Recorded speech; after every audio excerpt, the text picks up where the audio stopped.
pleases their Maker.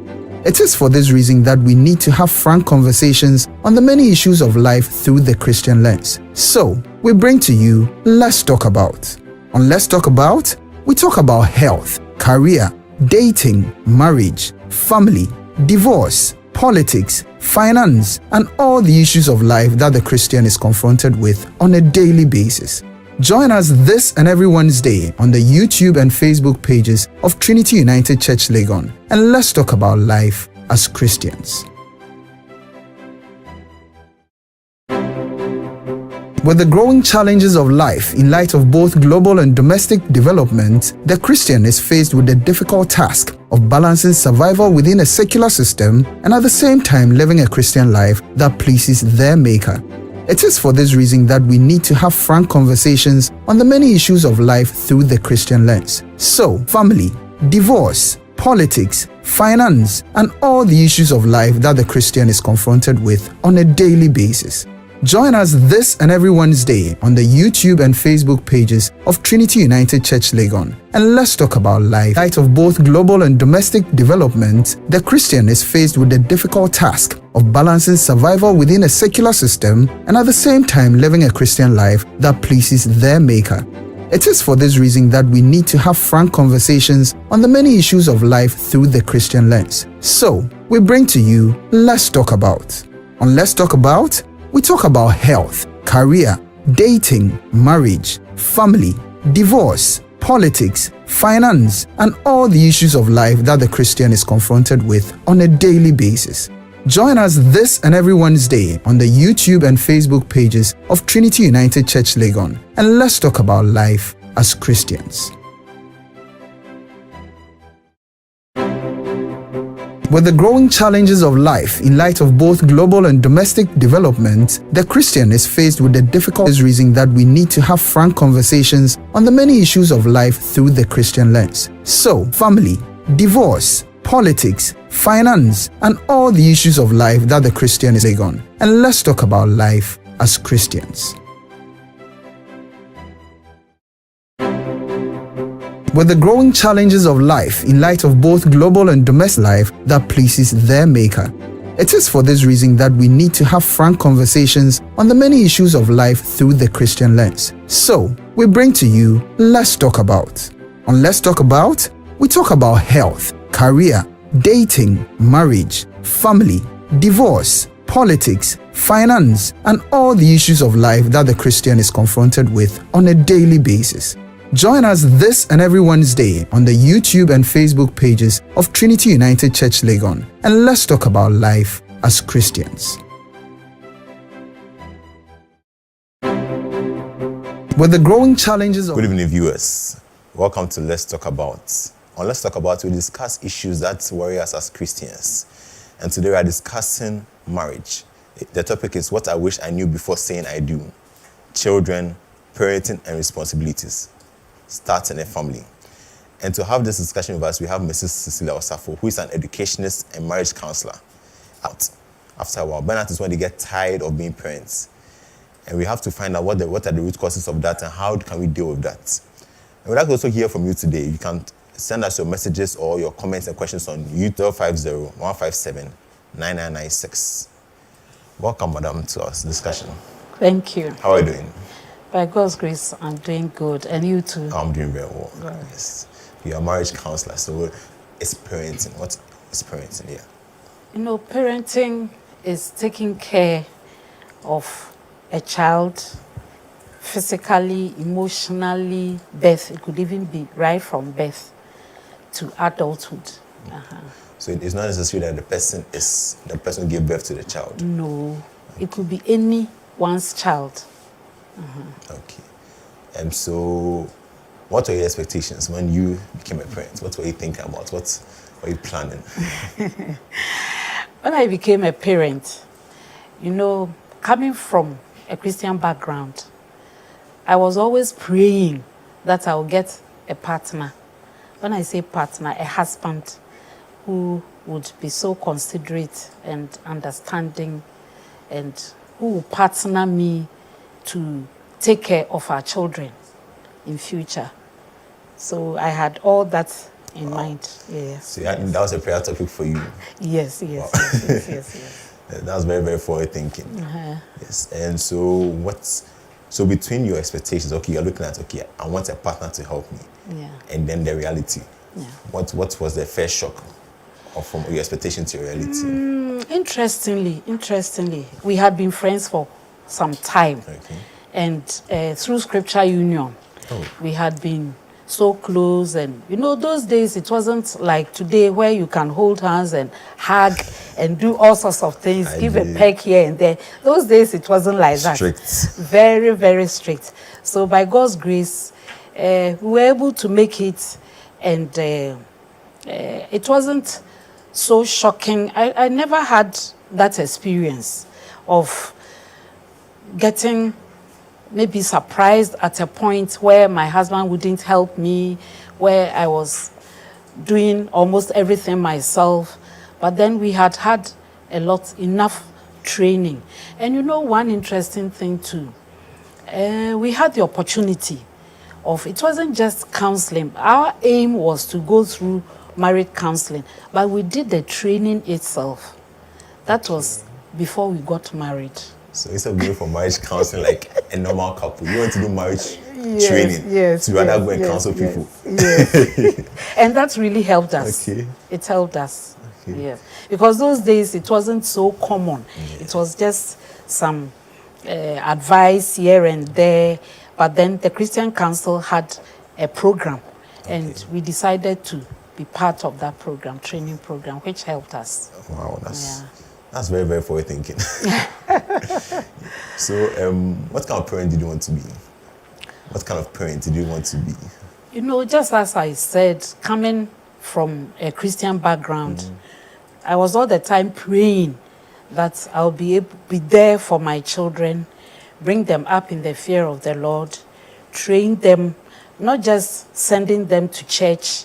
They're going to Sunday school, and my husband and I being at the church place. But then we really gave them the training from home, reading the Bible. It's so interesting that when you are reading the Bible to a child or a baby or a small child who doesn't even understand, the baby or the child will just be listening, not knowing what it is. But it's something that you start. And then at the same time, we did morning devotions.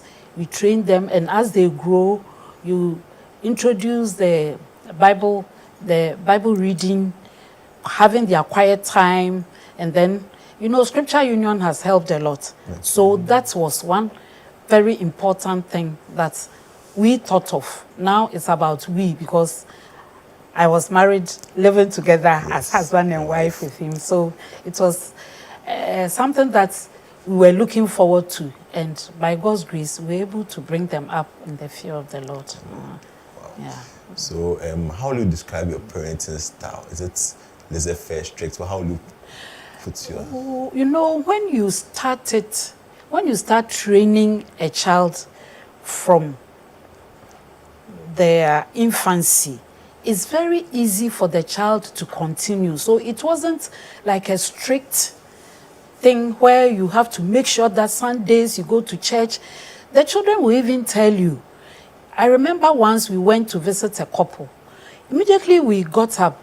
My second girl was very young, just about 6 years old. He said, "Mommy, we didn't pray." Because we were leaving the home, we were going home. Yeah. This little girl said, "We didn't pray." Meanwhile, by the time we finished praying, she was out there playing. So you can just imagine. She had it at the back of her mind that we should always pray. And it isn't just when you are going to eat, but prayer was very paramount to us in the family. Yeah. Wow.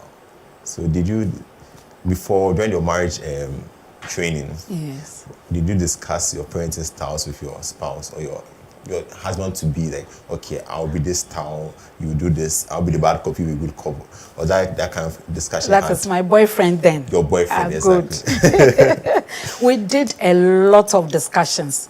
It wasn't, before we even, like I told you, for a proper counseling. We knew so many things. We decided to discuss.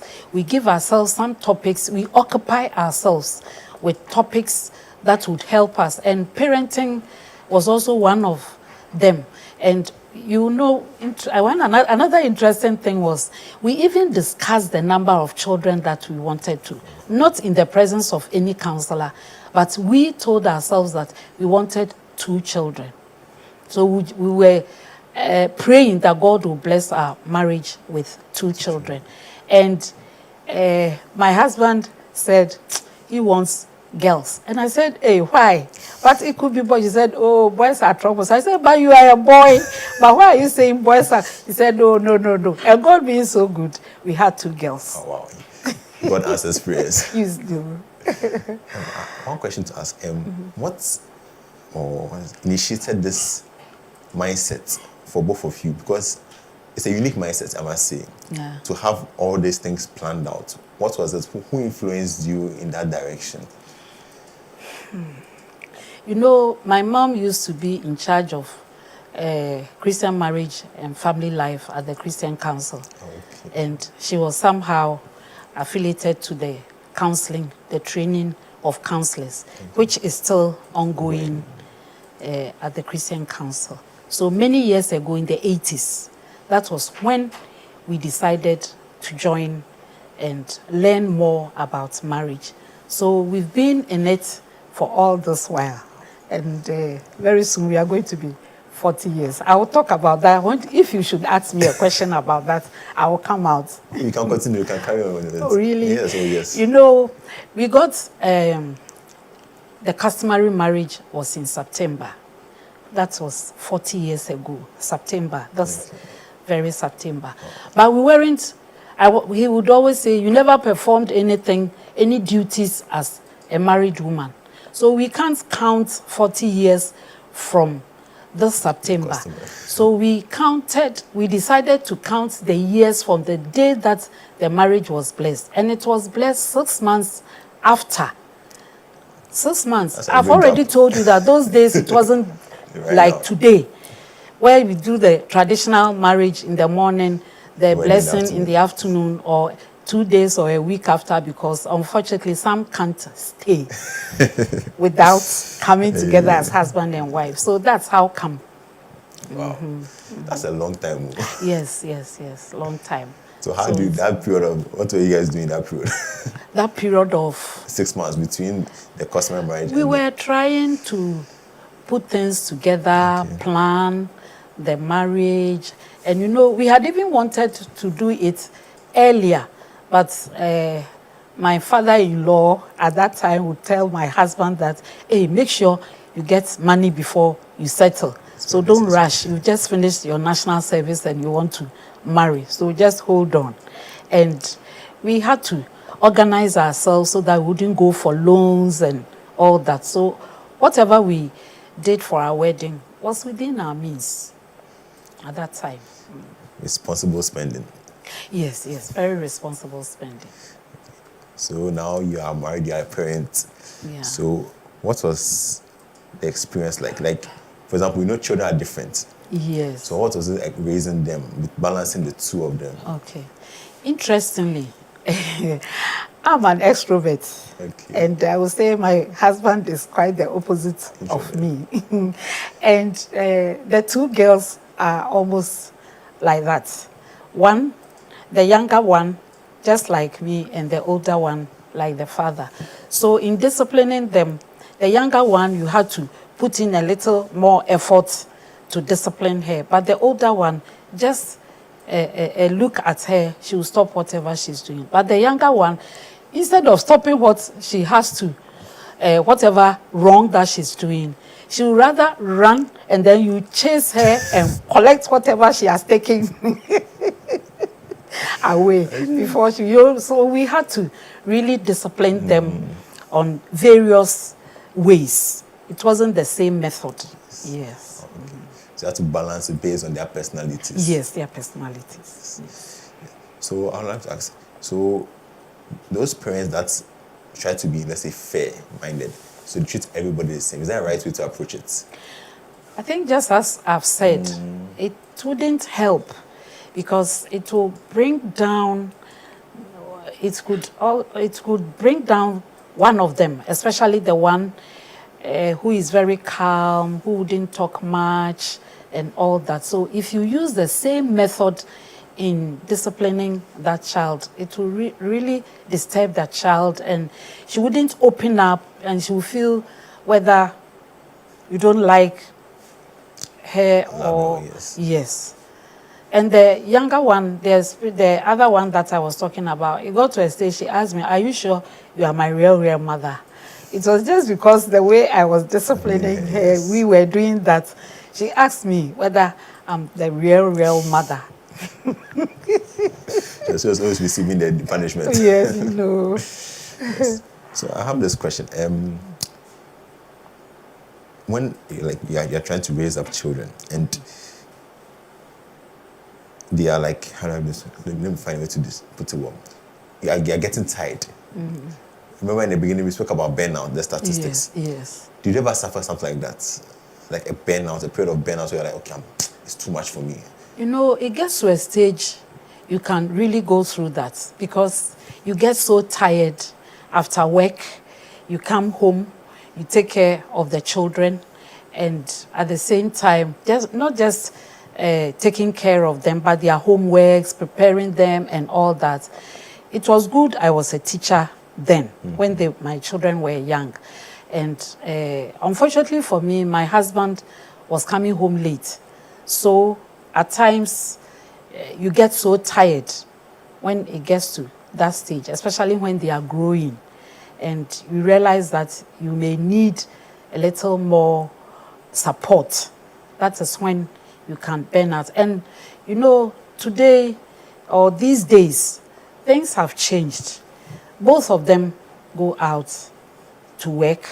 Both parents go out to work. Both may come late, and they may need a helper once a while. So it got to a stage we had to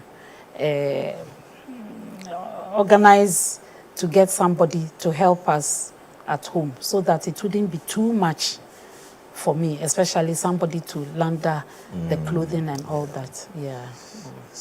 So what advice would you give to young parents who are maybe recently married to prepare for this period of bringing up their children? You know, just as I was saying, they have to set an example themselves. They should be organized, well organized.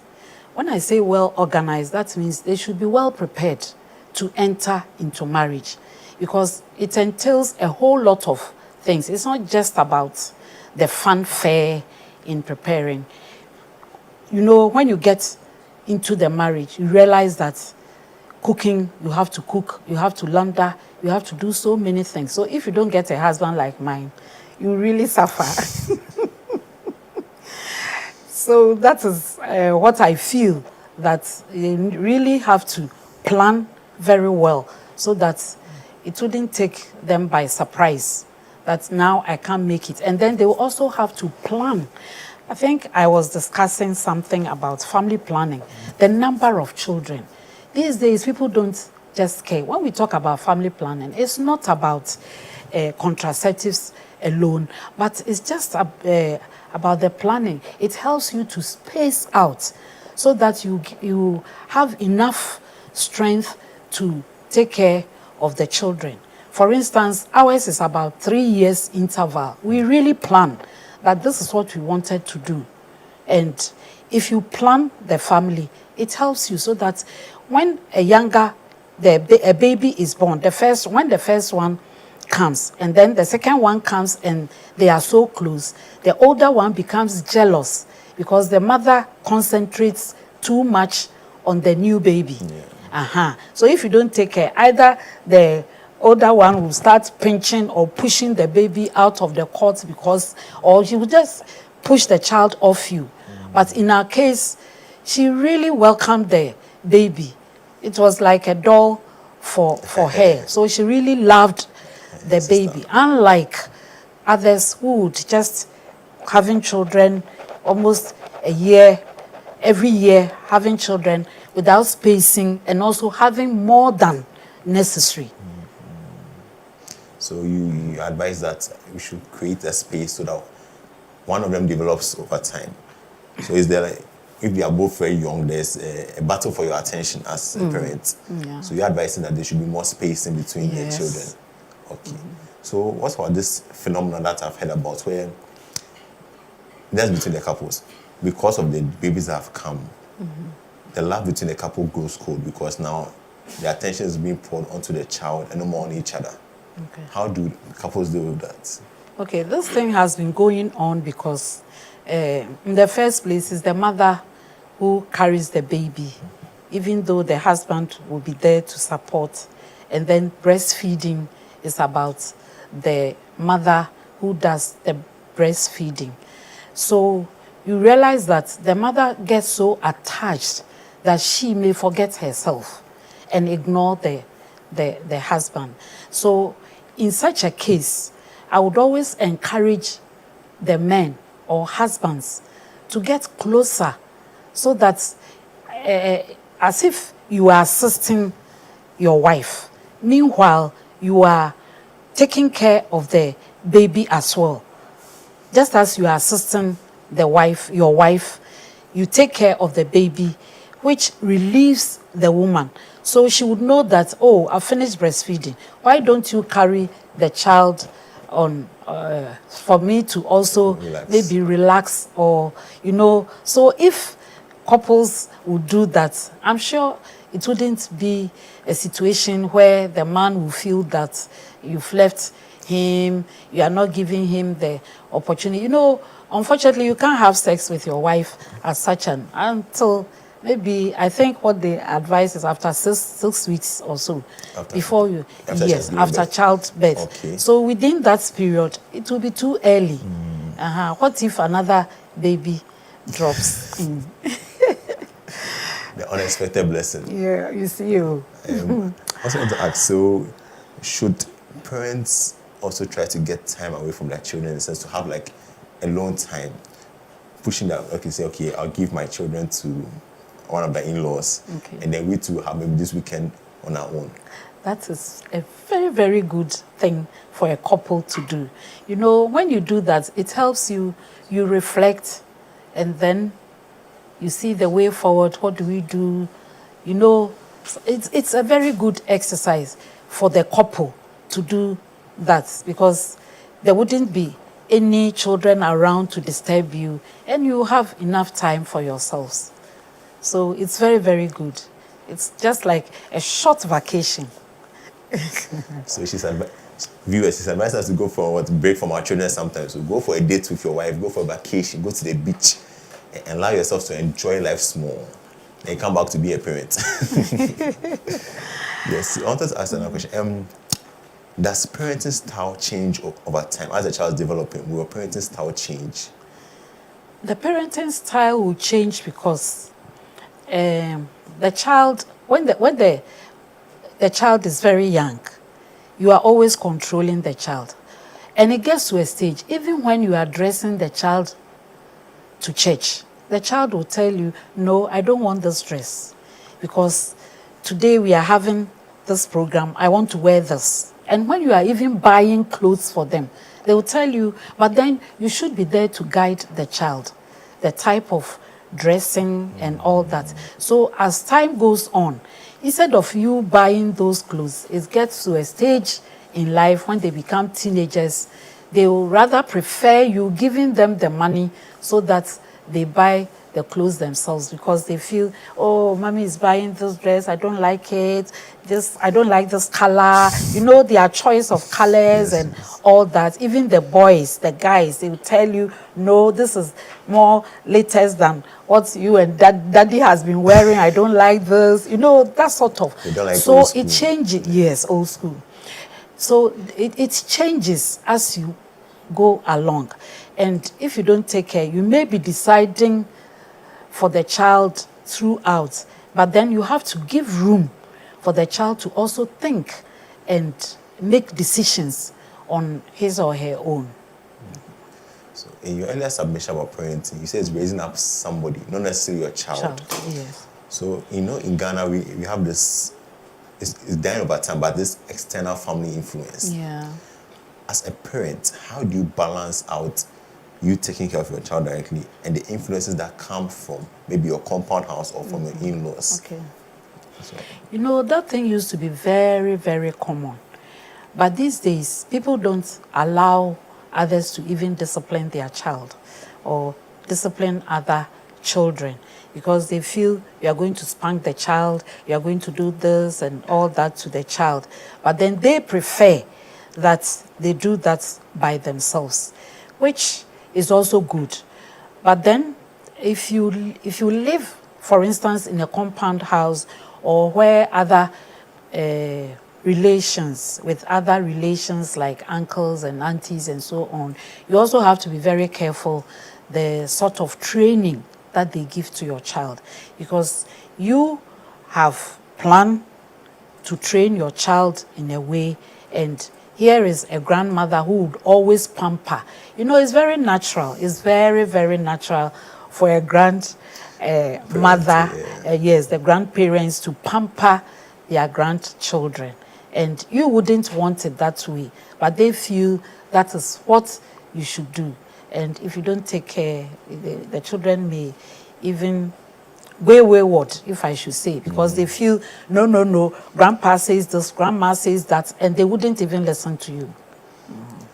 So with the reward and punishment system in Ghana, Ghana, we are very, very disciplinary in our nature.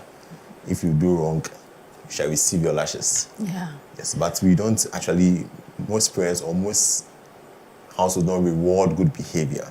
Yeah. Now, is this the right approach, or what is the better approach for parenting? Yes. Like you are saying, we used to spank our children.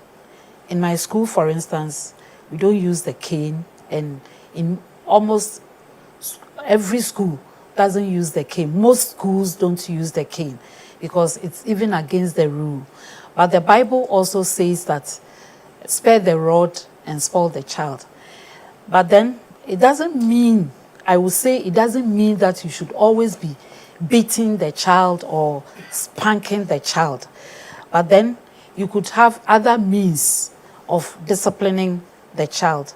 So you can decide on whichever way that you want to go in disciplining the child. And then, what did you ask about the other side? Reward of it? and punishment. Reward, yes. We hardly reward our children when they do something right. We always rather talk about the bad things.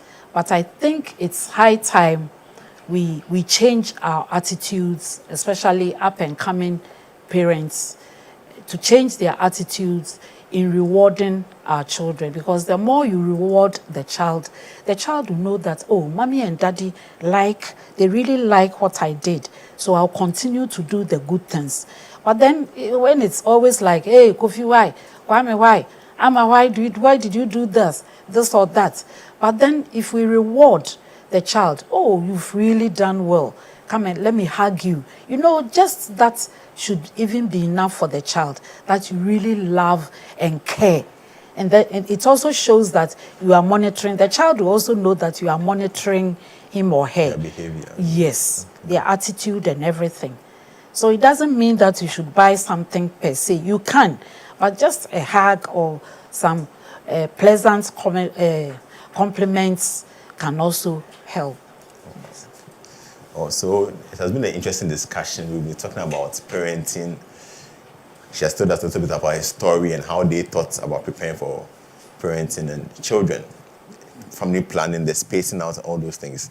We'd like to hear from you also, your questions, your comments. You can send them to our YouTube channel or Facebook channel on Trinity United Church Legon, or WhatsApp number 050-157-996, 050-157-9996. We'll be going for a short break. In light of both global and domestic development, the Christian is faced with the difficult task of balancing survival within a secular system and at the same time living a Christian life that pleases their Maker. It is for this reason that we need to have frank conversations on the many issues of life through the Christian lens. So, we bring to you Let's Talk About. On Let's Talk About, we talk about health, career, dating, marriage, family, divorce, politics, finance, and all the issues of life that the Christian is confronted with on a daily basis. Join us this and every Wednesday on the YouTube and Facebook pages of Trinity United Church Legon, and let's talk about life as Christians. With the growing challenges of life in light of both global and domestic development, the Christian is faced with the difficult task of balancing survival within a secular system and at the same time living a Christian life that pleases their Maker. It is for this reason that we need to have frank conversations on the many issues of life through the Christian lens. So, we bring to you Let's Talk About. On Let's Talk About, we talk about health, career, dating, marriage, family, divorce, politics, finance, and all the issues of life that the Christian is confronted with on a daily basis. Join us this and every Wednesday on the YouTube and Facebook pages of Trinity United Church Legon, and let's talk about life as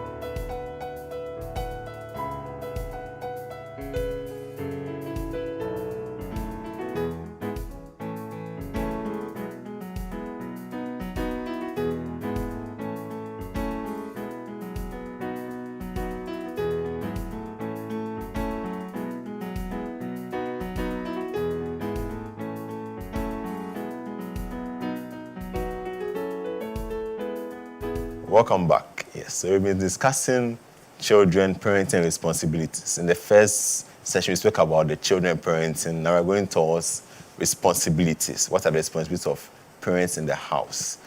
Now, if you have any questions or comments, please send them to us on Trinity United Church, both on Facebook and on YouTube, as well as our WhatsApp number 050-157-9996. 050-157-9996. Madam, welcome back. Yes, so now I'm going to shift gears into responsibilities. Now, so I'd like to know, what was the dynamic at home, your responsibility, the balance between the husband and the wife, in your house particularly?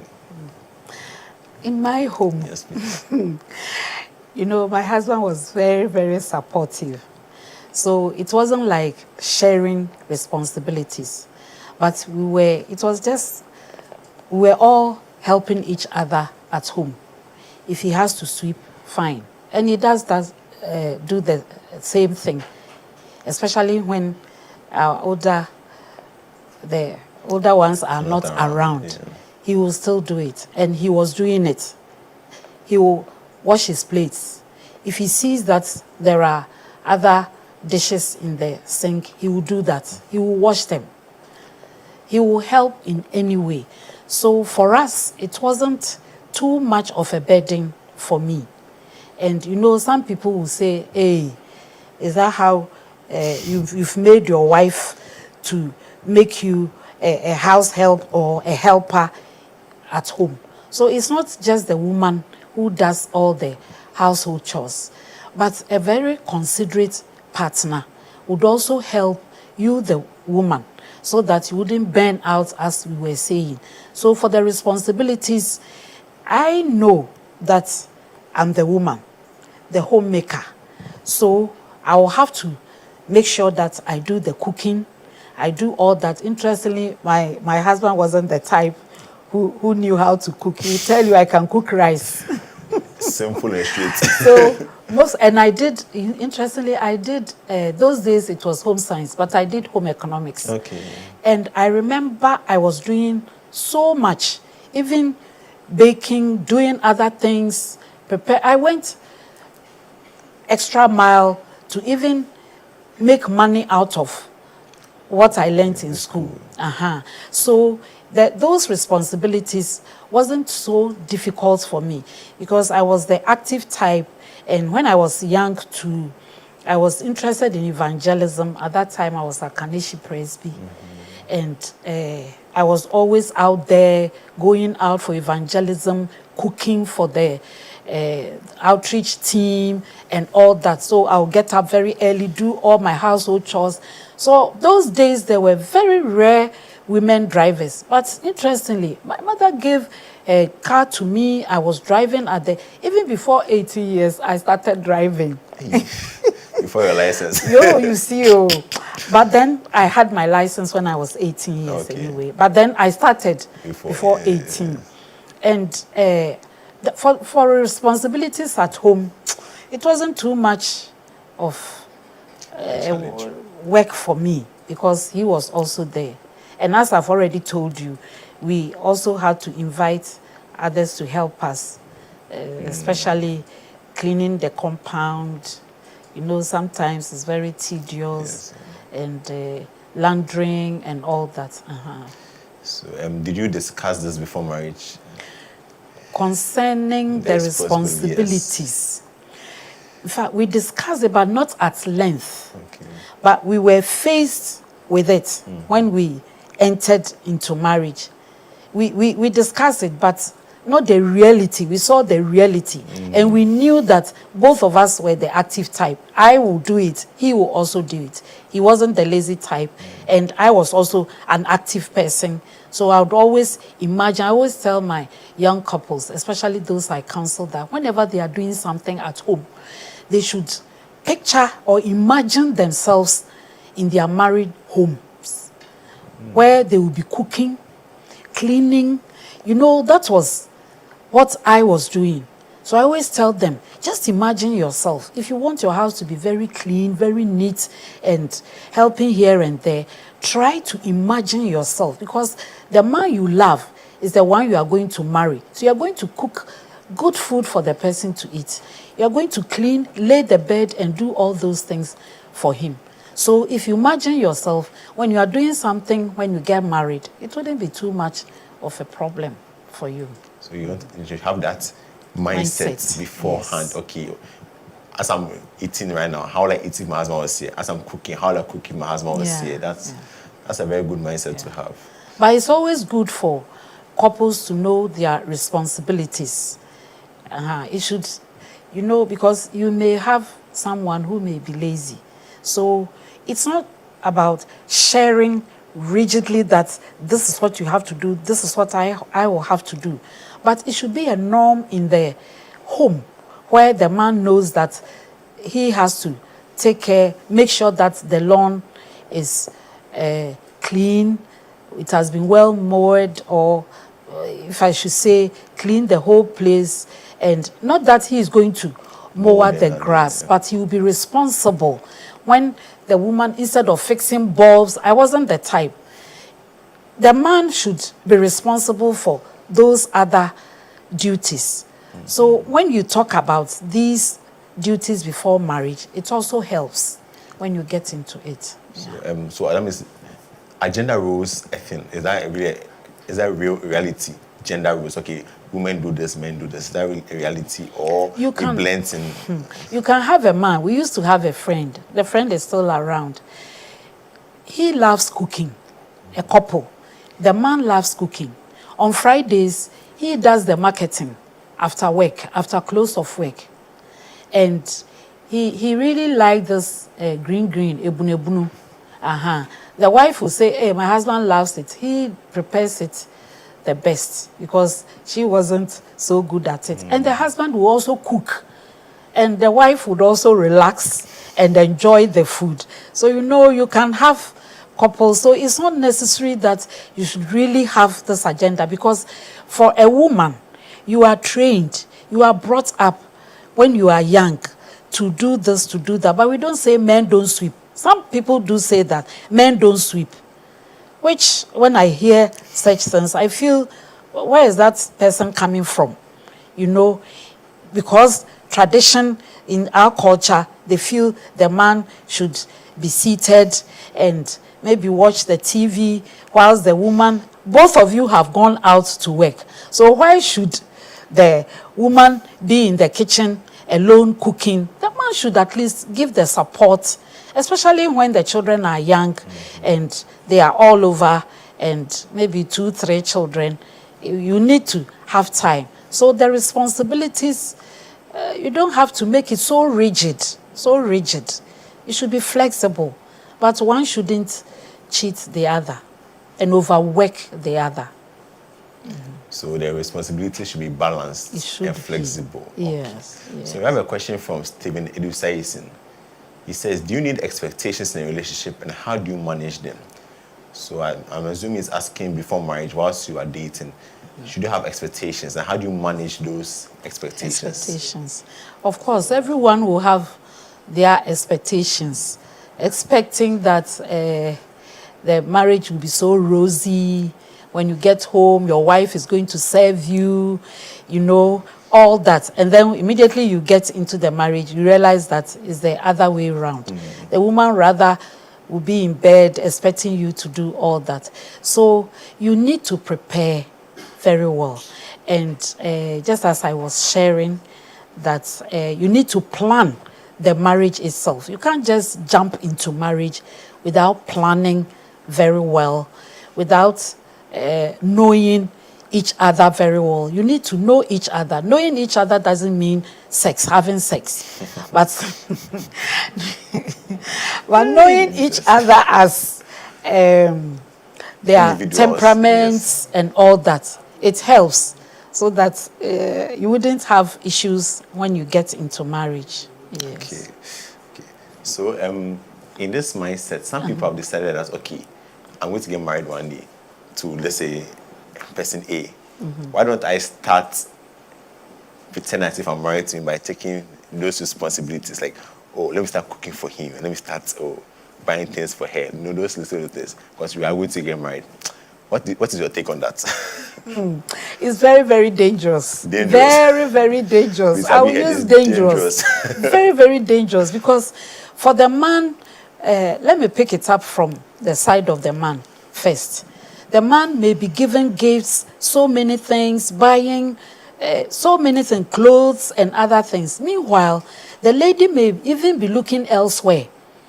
And it may get to a time, the lady may feel, oh, this man is just a graduate, and I'm also a graduate. Now I've gotten someone who holds the PhD. He's higher than this guy, and then gradually the lady leaves you. You'll be highly disappointed. And it isn't only women too who normally go through disappointments. Oh, yes. Because she can also go all the way cooking for you, cleaning, laundering your clothes, doing all those things for you. And at the end of the day, you tell her that, oh, you are sorry, you have to travel. And if the lady doesn't take care, the man may even get some few monies from the lady to travel, that I'll come and marry you. And then you disappoint that person. So these things have been going on, and it's very, very dangerous. I will really encourage our young couples not to give room for that. Staying in their, after all, you are not a wife. You are just a friend. So why go all the way in doing all those household chores and others for the man? So it's not the best, I would say. Because if you don't take care, you go to another level where you may start having sex, and unfortunately, an unfortunate thing may happen. And what will you do? Pregnancy may come into play. Of course. So we heard from it, it's very dangerous. I know you're married, so don't start playing games. We have another comment from Vida Kopanko. Hello, Auntie Vida. She says, each child is different and respond to guidance differently. There isn't a particular parenting style that is ideal for all children, or even the same child in all situations. Yes, I think that comes to Buffett to your earlier point. Yes, different parenting styles. You have to study the child before you either discipline the child or know how to handle that child. Each child is different. You may have one who is very, very active. Others may be dull. Others may be hardworking, and so on. So as a parent, you should know how to handle each child. You need not say, this is the style that my parents adopted, so I'm also going to use the same style in training my children. Like if my dad was strict, I'll also be strict. Yes, okay, yes, that wouldn't be. When they see, when you, the mother, is there, they wouldn't bother. But then when they see their father coming, daddy is coming, daddy is coming, then that means daddy is more disciplinarian than you, the mother. The two of you should team up and agree that this is how we are going to bring up the child. So you don't have to allow the children to rather teach you how you should discipline them. It's the two of you. You know, children, they think, sometimes children think they are even smarter than, than their parents. Oh, yes. So parents should also be on their guards and know how to discipline them. Yeah. Okay, a question from Mrs. Soa. Mrs. Ellen Soa. So what age bracket is best for women to have children, especially if they decide to have 2 or more children? So she's asking about the age bracket, the ideal time when women should actually have children. Yes. You know, there's no fast rule that when medically you need to be matured before, you know, you need to grow, not as a small girl, a teenager. Why do we frown on teenage pregnancy? Because no job, the body itself is not well prepared to carry a baby. The cervix is so tight, so small, and you know, giving birth wouldn't be that easy. So you need to prepare, you need to grow.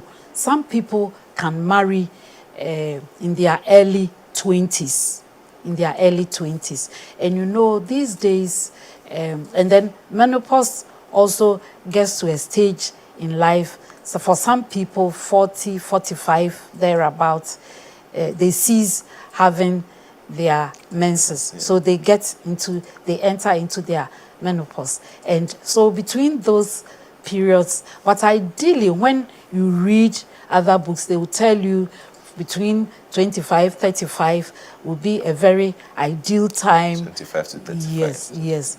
That is when you read some books. But medically, and psychologically, emotionally, you have to put all those into practice. Are you financially sound that you can start having children? Because the moment you start having children, is someone going to take care of the baby? Who is going to handle the baby? Is the husband ready to help you? Or are you well married? Especially people who marry at a very tender age, and then the age difference too.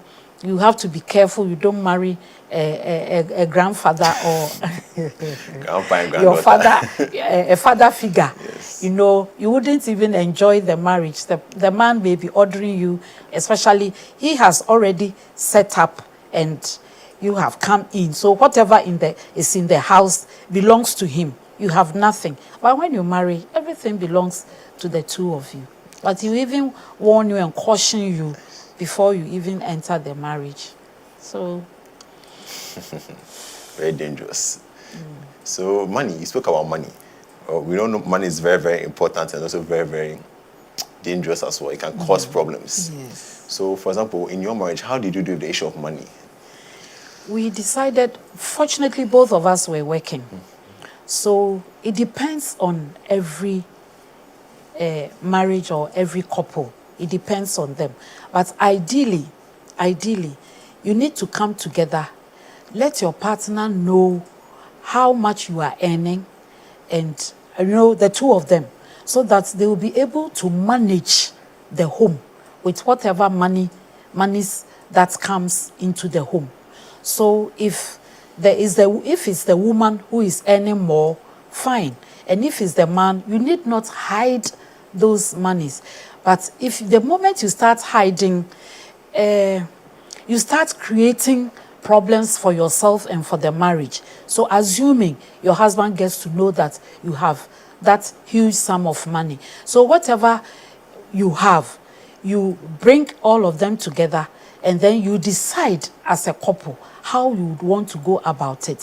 For some couples, they feel, okay, this is how much we have. When we put all our monies together, this is how much we have. We'll make sure that we are going to save for the future. And you can also be thinking of other projects. They are long term. They can decide, the two of them will have to discuss all these things before they get into marriage. So finance is very, very important, because it's one of those things that causes divorce in marriage. Let me use divorce. It causes a whole lot, because the man sees that the woman is cheating him. The woman too feels the man is cheating her, and it becomes a big, big, big issue in the marriage. So I've heard some ladies say this, that my husband's money is our money, but my money is my money. Oh, that is when they used to say those things in the past. But now, you can't say that, you can't say what you are just telling us. But then, in the Christian perspective, you should open up. Provided both of you are Christians. If you are not a Christian, it will be very, very difficult. You know, when I say Christian, a true Christian who understands the word, that you need not cheat. So it becomes very easy. But if just a churchgoer, an unbeliever, talk about these things, a Christian shouldn't go by that rule. Because it may get to a time, the tables may also change. What if it changes?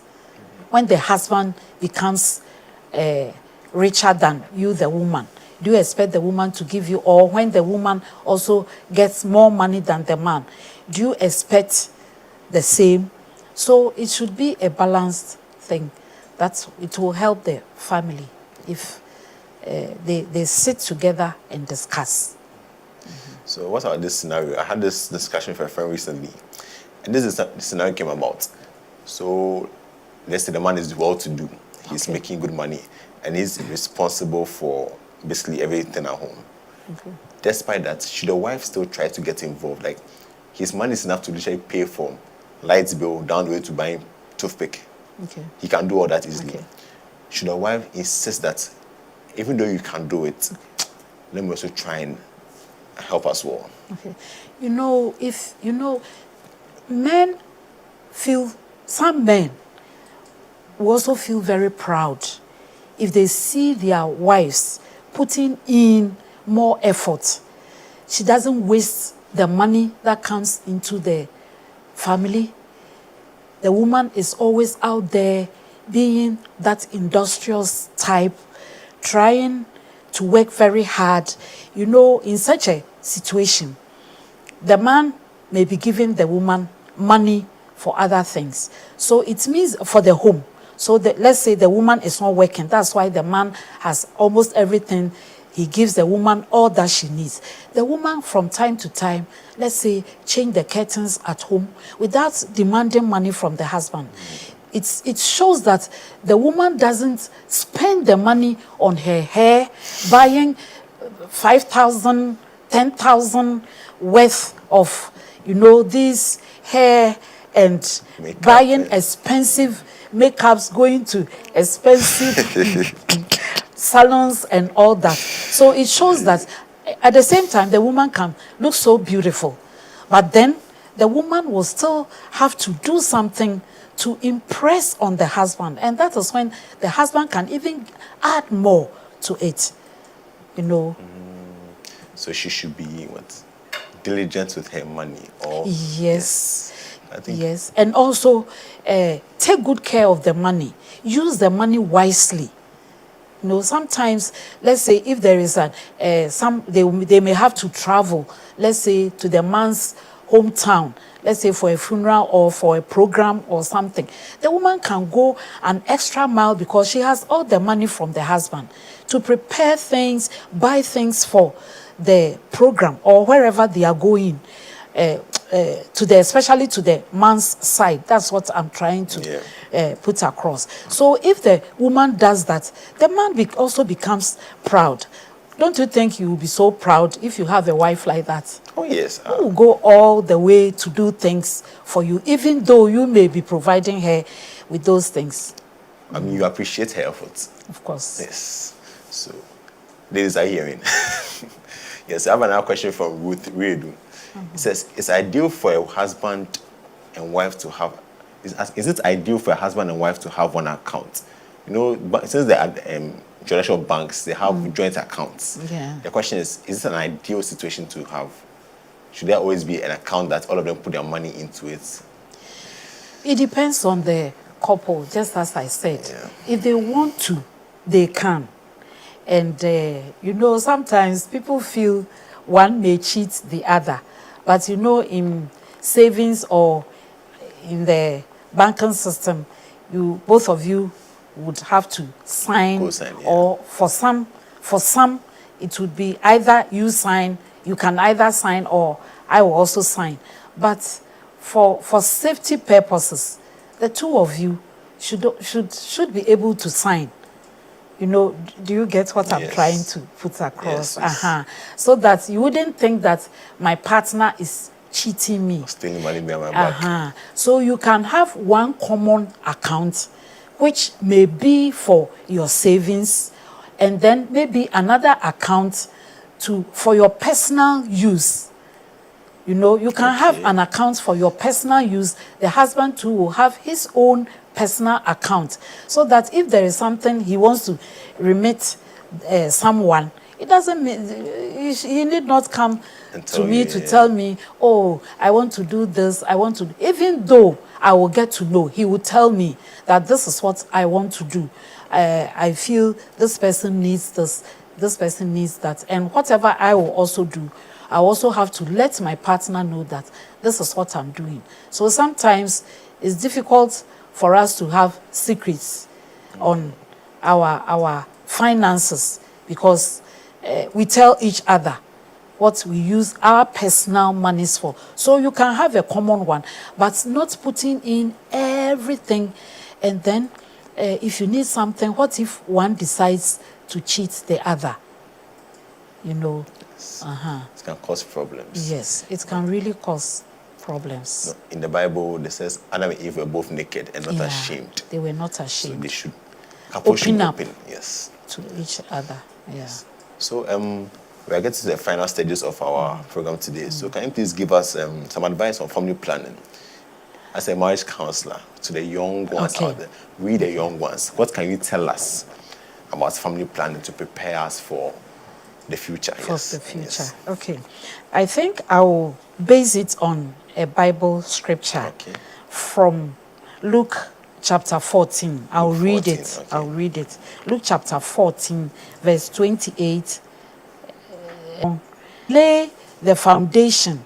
And for some versions, it was, and in the same way, when you plan to, just like the land, bedroom house, a 3-bedroom house, a mansion, or whatever, depending on your income. So in the same way, when you want to plan a family, you want to plan your marriage. I was saying that family planning is not just about the condoms and other things the contraceptives that we use. It's about planning the marriage, the number of children that you want to have. You pray. You may say, you know, we always make our requests, but God always gives us the best. And so to our young friends out there, I only want to encourage you to read this passage, understand it, plan the marriage. First of all, know the man or the woman that you are going to marry. Know the person very well. And I always say that marry your friend. If the person is your friend, you may not know everything about the person, because being under the same roof is a different thing from just seeing the person casually talking on phones and all that. But then you also have to read more so that it will help you to know exactly what you have decided to go into. All the things that we've discussed here, the discussions that we've had here comes into it. So that is what maybe I would like to tell my young friends who are coming up. Yes, to plan and plan well before they enter into marriage. They should be well employed. They should be able to take care of the home as well. They shouldn't leave everything to one person, but both of them should work together as a couple. As a team. Yes, that as the two a may team. become one. Thank you. I've learned a lot today. Yes. Thank you so much, Mano Cecilia. God really bless you. God really bless you. All too soon, we have come to the end of today's show, and I hope you learned a lot. From my final comments, we had a plan. Read a lot, go to marriage seminars, seek advice, go to God, because it's not the same thing in it as it is outside. So we always speak about Trinity United Church. And I'm Kelvin Hansen. I'll be your host for today. Have a good night.